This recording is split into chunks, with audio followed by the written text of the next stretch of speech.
Welcome to The Power of Attorney, a podcast from Rutgers Law School. I'm your host and Dean of the Law School, Joanna Bond.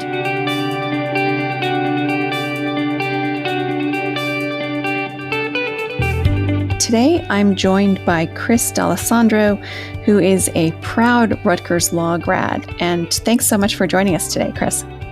Thank you. Glad to be here. Can you tell us a little bit about your origin story? How did you get to this point?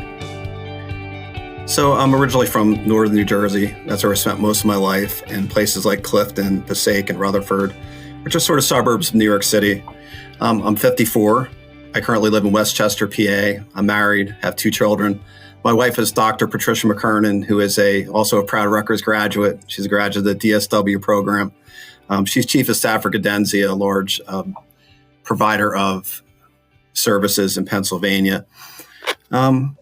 Italian-American, as you can tell by my last name, raised by a single mother, which I'm very proud of because my mom worked very hard to bring me up, to give me what I needed to succeed.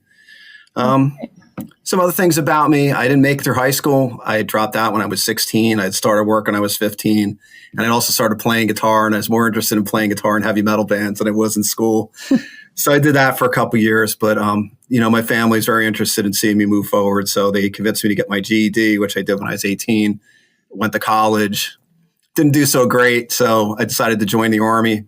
And the Army, a couple of years in the Army taught me discipline, and it taught me how to succeed. And when I came out, I went back to college and I did well academically and sort of got focused on getting into a career in law enforcement.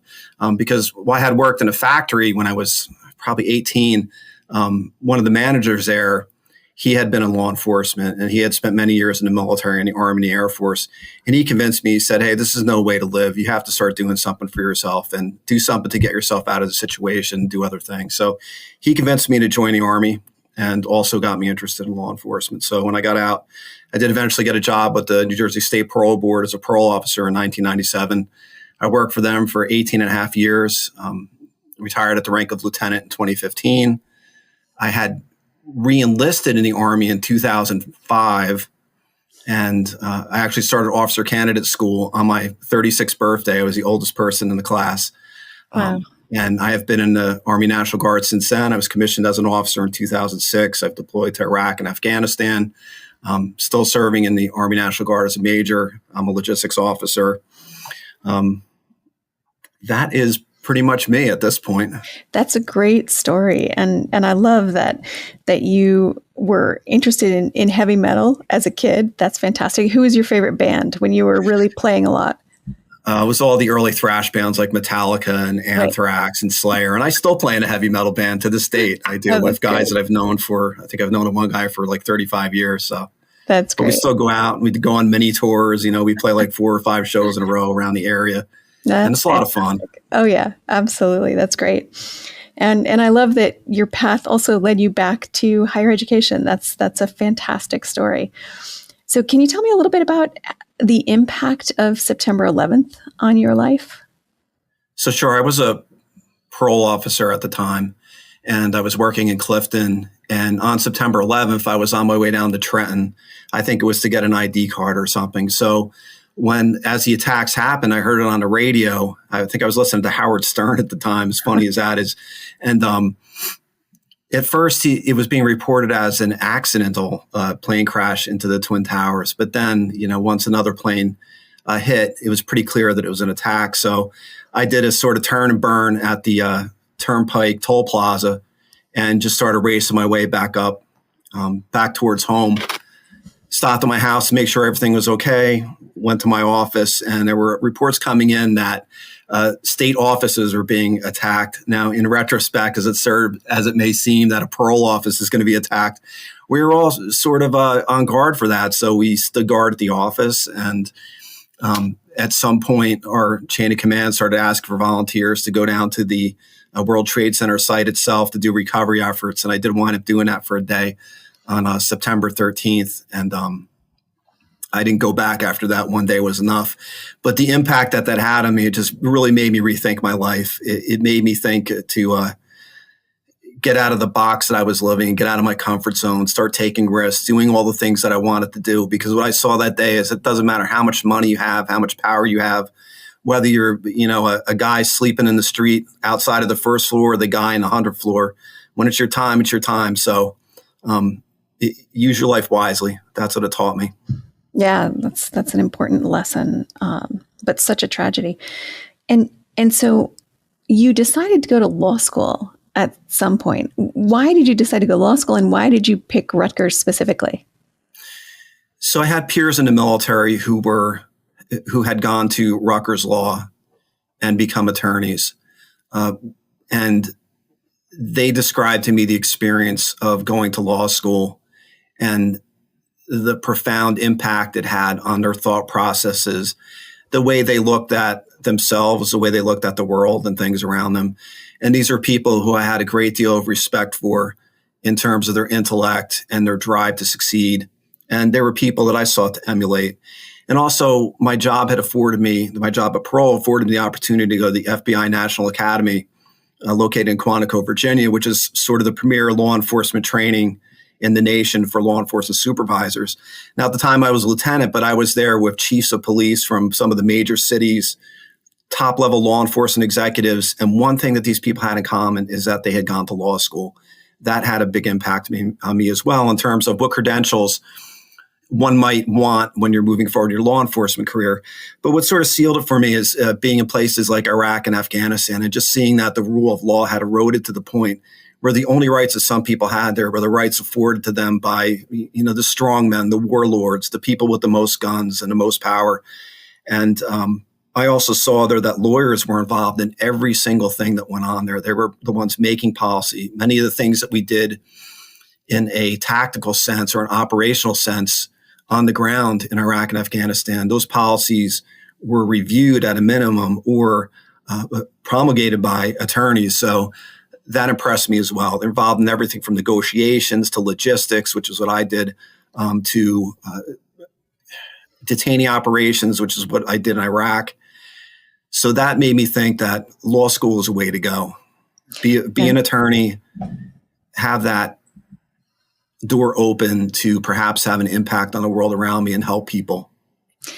That's fantastic.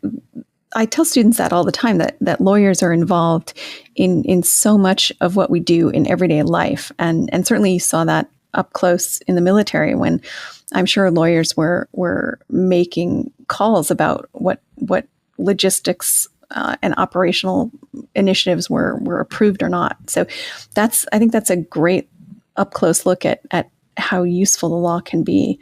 And why Rutgers?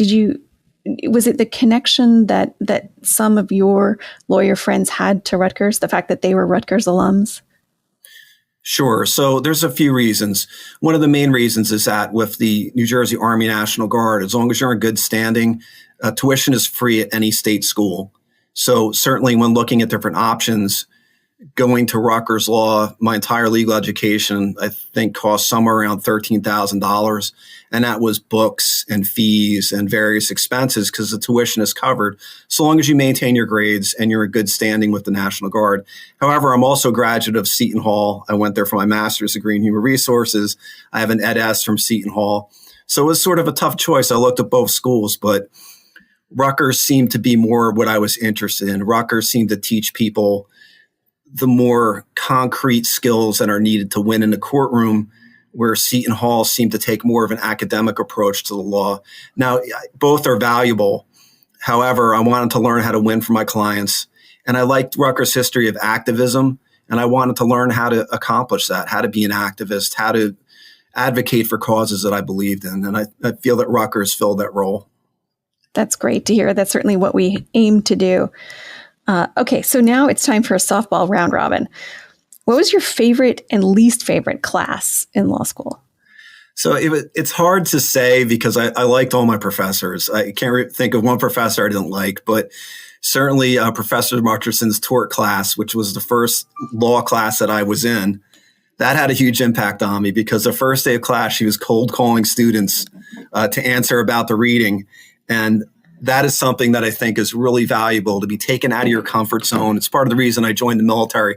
I like the feeling of having butterflies in my stomach and asking myself, what are you going to do if you're called on? What are you going to do if this happens? Because then you have to think, and that's how we evolve, and that's how we become better problem solvers. And we learn how to think creatively and how we're going to address these situations that come up in a spur of the moment. And that's the way the courtroom is.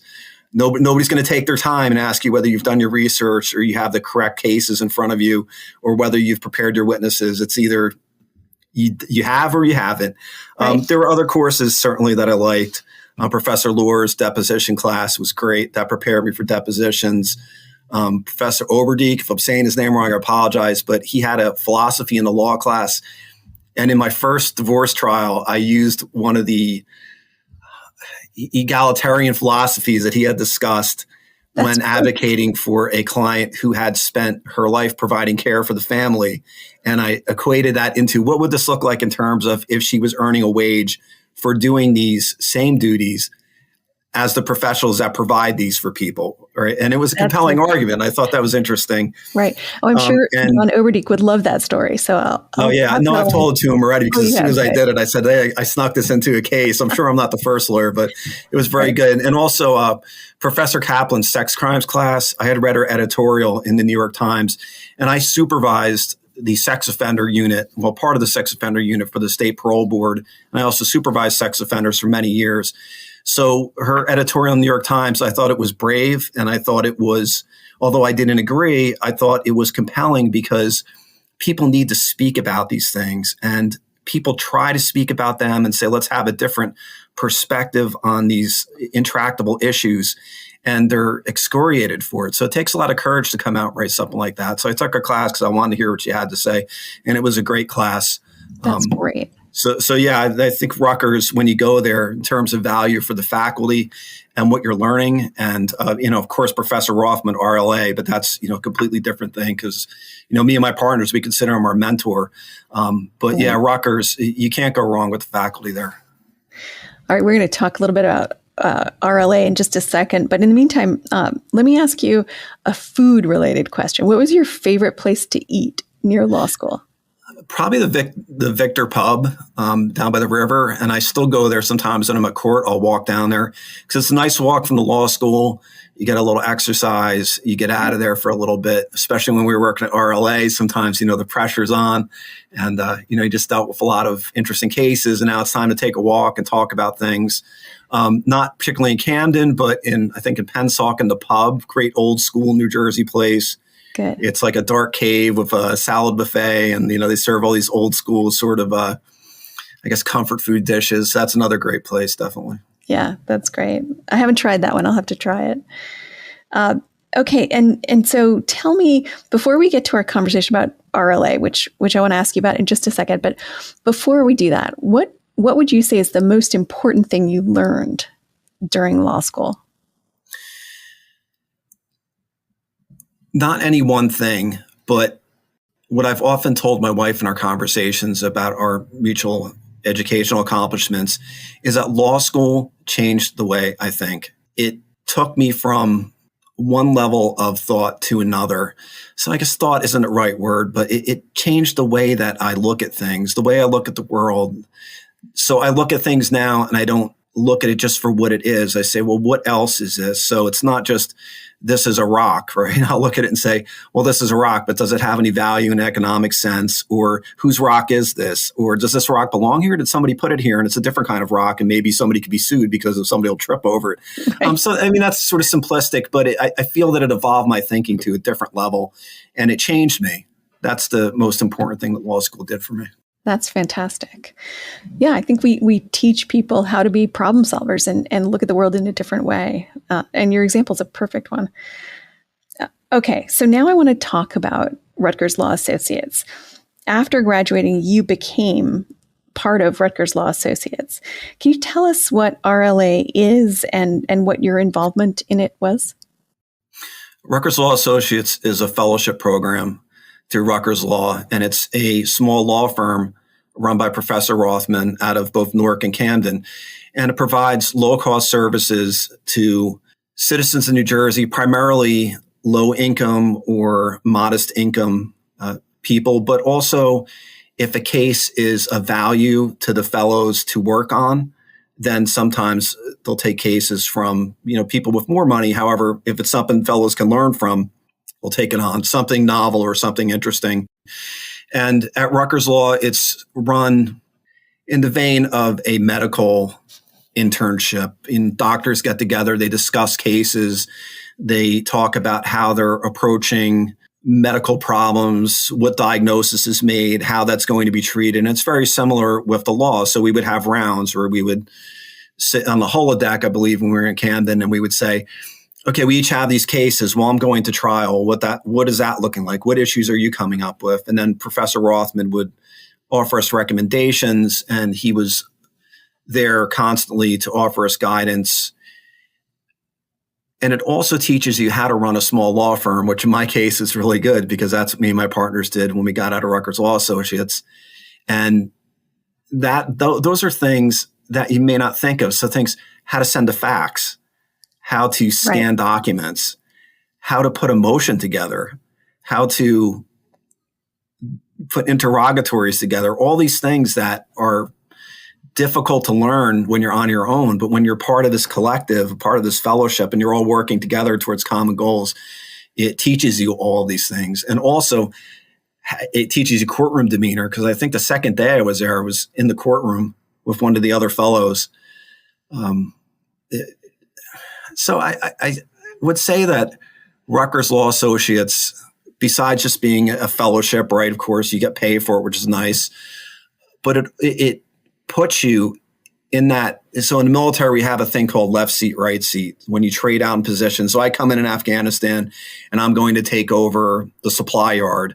I will work with the person who's already in that position for a couple of weeks before I take over. And then they move to the left seat or the right seat.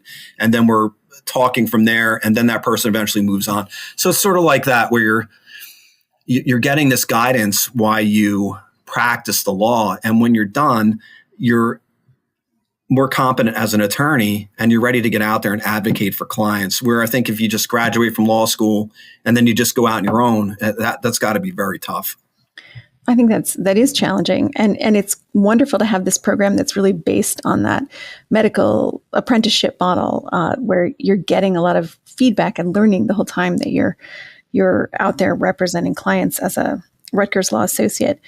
And so tell me a little bit about what happened after you finished the fellowship. And I know you and two other Rutgers Law Associates started a firm together. So tell me a little bit about what that looked like.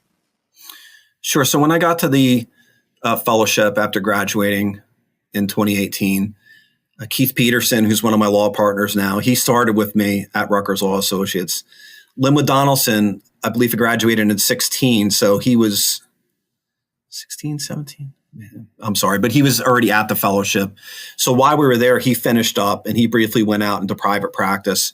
But as we got closer to our graduation date from the fellowship, we started talking, and we were talking about various things we might do. I was thinking about getting back into law enforcement leadership. I'd applied for a couple jobs, but really didn't interest me. And when we talked, none of us were interested in working for anybody else. We felt that we had the skills to go off on our own and open a law firm.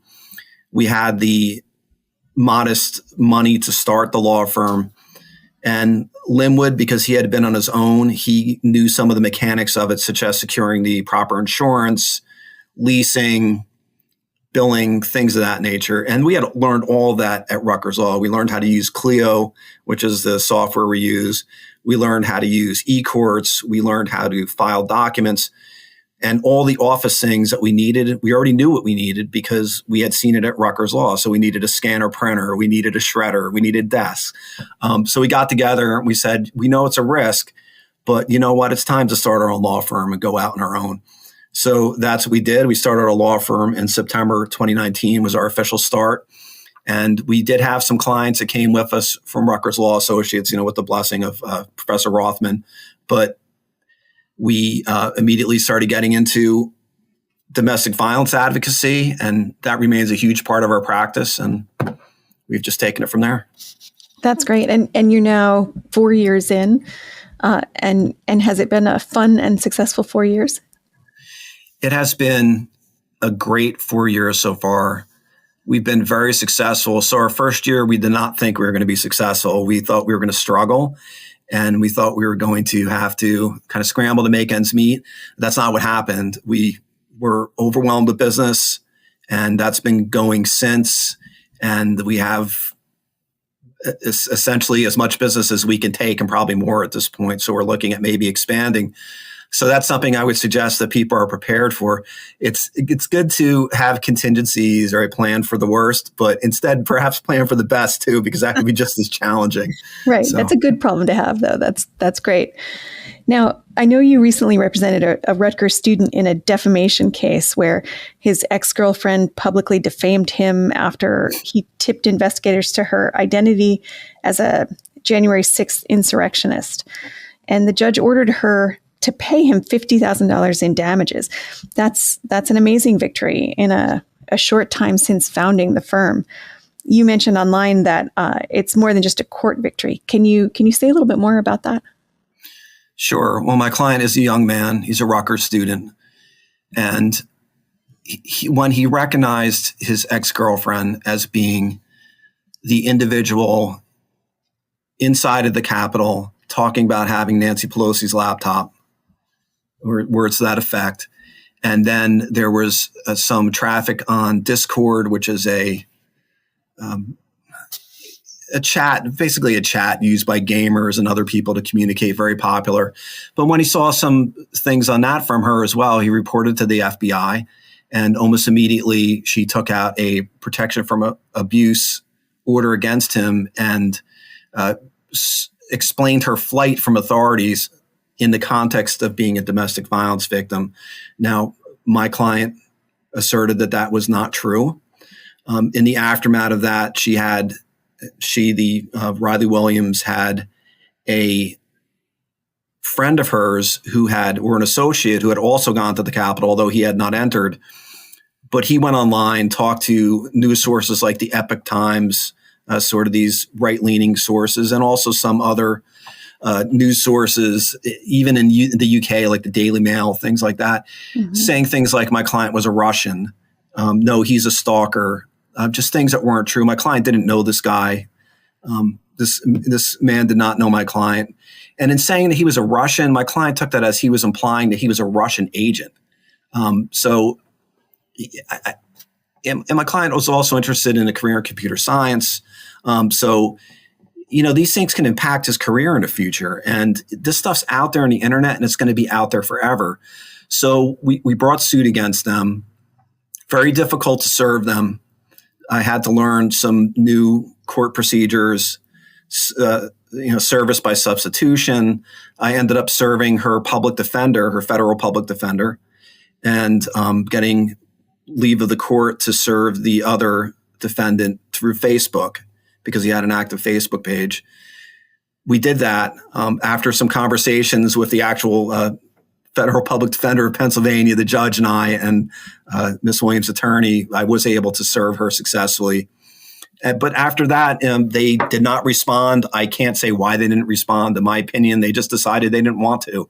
So when you don't respond to a lawsuit, a default judgment can be expected, and that is what happened. It's a fascinating case, and a great example of how you learn things like different ways to serve process, right? And out of necessity, you get creative within the rules. That's great.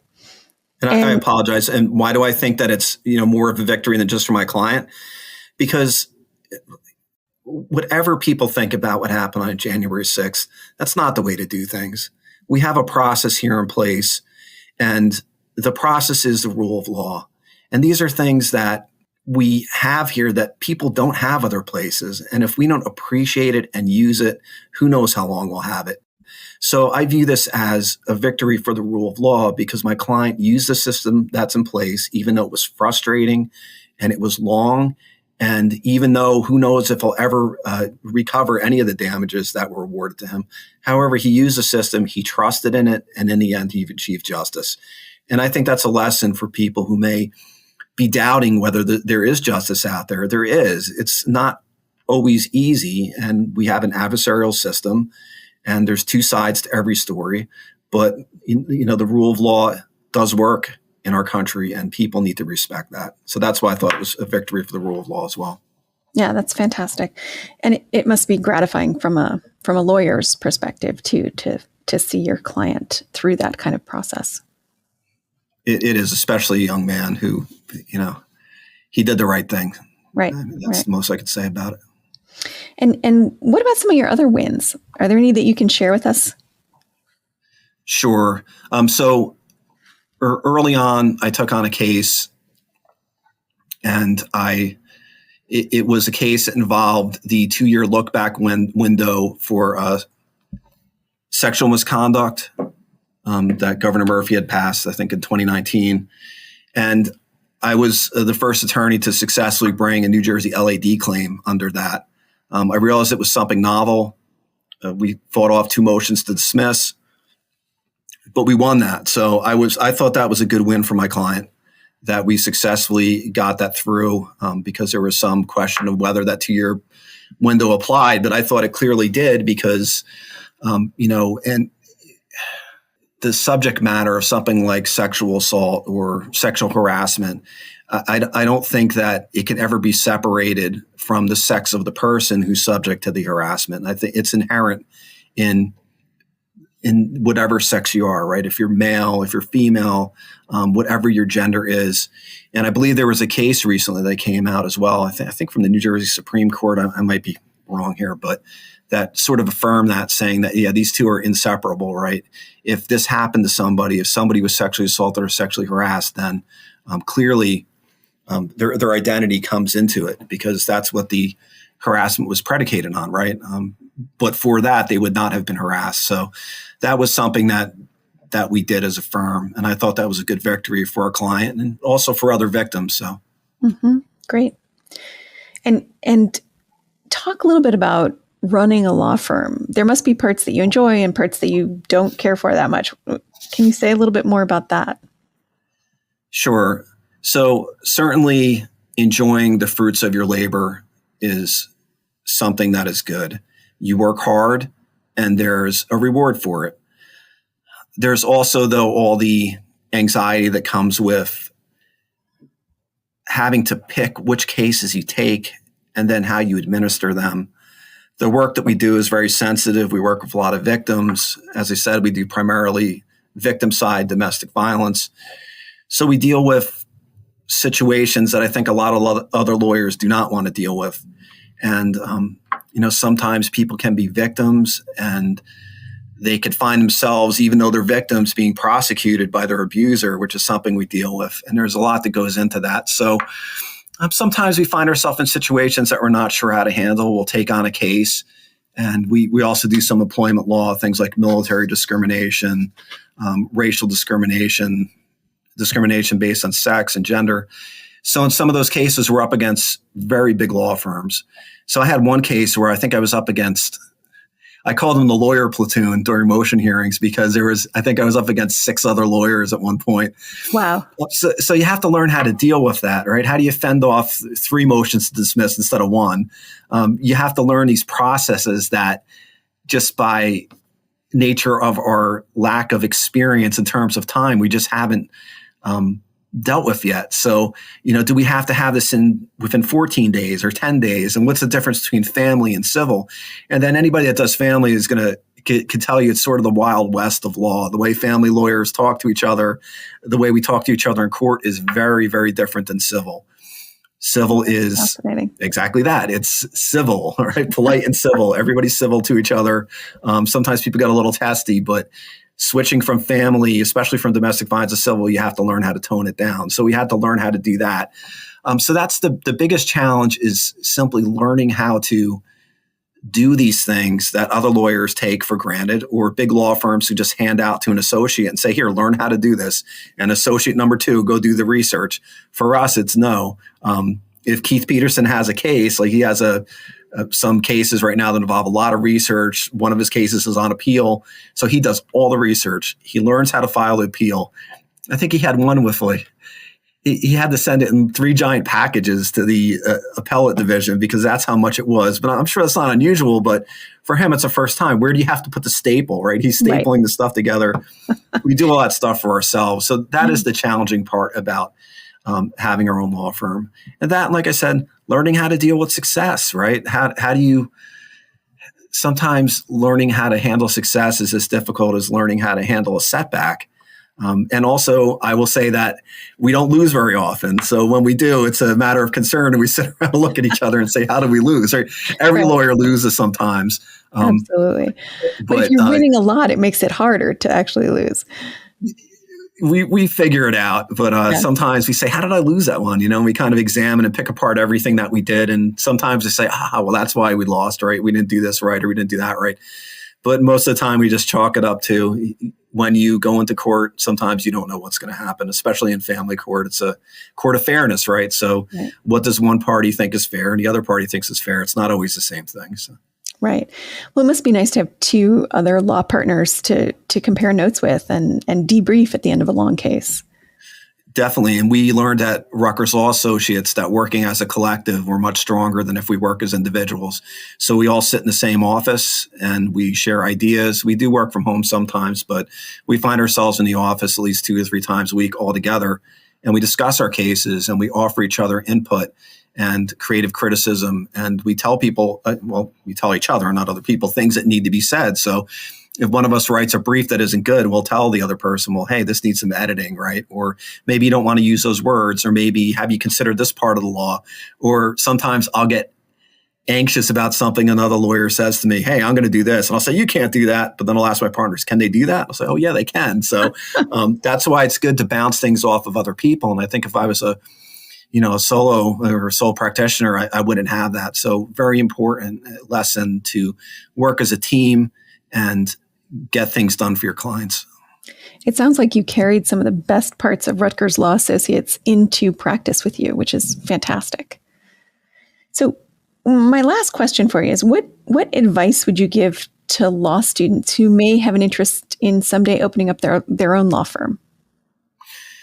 So they need to be tough. And I think Rutgers Law teaches lawyers how to be tough. I don't think Rutgers Law is a place for the faint of heart, in my opinion, especially not in your first day of torts class and the professor is cold calling people and saying, I'll wait till you get the answer. Right? That didn't happen to me. It happened to somebody else, but that was really cool. So I think that lawyers need to learn how to be tough. If you're going to start your own practice, especially if you haven't been in law very long, other lawyers who are more experienced are going to try to break you down by saying, oh, well, I realize you've only been a lawyer for 6 months, things like that.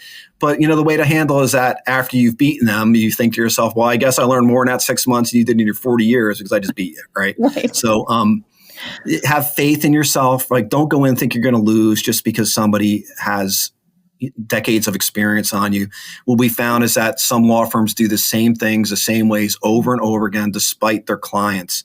They don't listen to their clients. We were taught to be client-centered. We listen to our clients. We listen to their needs. We listen to what they have to say. We listen to their facts, and we look for novel solutions. So lawyers wanting to start their own firm, they have to realize it's you. It's your reputation. It's your win or your loss. It's your ability to interact with other attorneys. Courtroom demeanor, very important.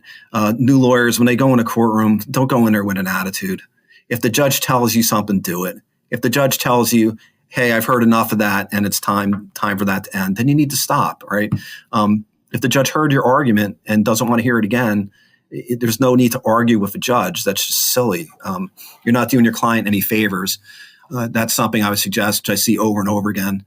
That and learn how to do things as correctly as you can, because some things there's no format for. You're going to just have to learn it. How do you do a motion to consolidate? I didn't know. I had to do one. I asked Professor Rothman. He kind of set me on the right track, but there was no form for it, right? You have to do these things yourself. How do you do an order to show cause? How do you do these different things? You have to figure that out, but it's better to do it right the first time, or as right as you can, than just say, I'm just going to do whatever and submit it and see what happens. So just have faith in yourself, be a risk taker, take the qualified risks that you have to, because without taking risks, when you have your own law firm, it's unlikely you're going to be successful if you're risk adverse. Yeah, that's great advice for both our current students and any prospective students who may be thinking about law school with the idea of a solo practice at the end of it. That's fantastic. Well, thanks so much, Chris, for sharing your inspirational story, and we really appreciate it. We did have a conversation with Andrew Rothman about Rutgers Law Associates. Also, that's on another episode of the podcast. So anyone who is interested can get more information about Rutgers Law Associates. It's a program that we are very proud of. So I'm so glad that you were able to be a part of that program and that it helped launch your successful career. So we'll continue to follow your success. Thanks again, Chris. Thank you very much, Dean. Appreciate it. Take care. The Power of Attorney is a production of Rutgers Law School. With 2 locations just minutes from New York City and Philadelphia, Rutgers Law offers the prestige and reputation of a large, nationally known university with a personal, small campus experience. Learn more today by visiting us at law.rutgers.edu.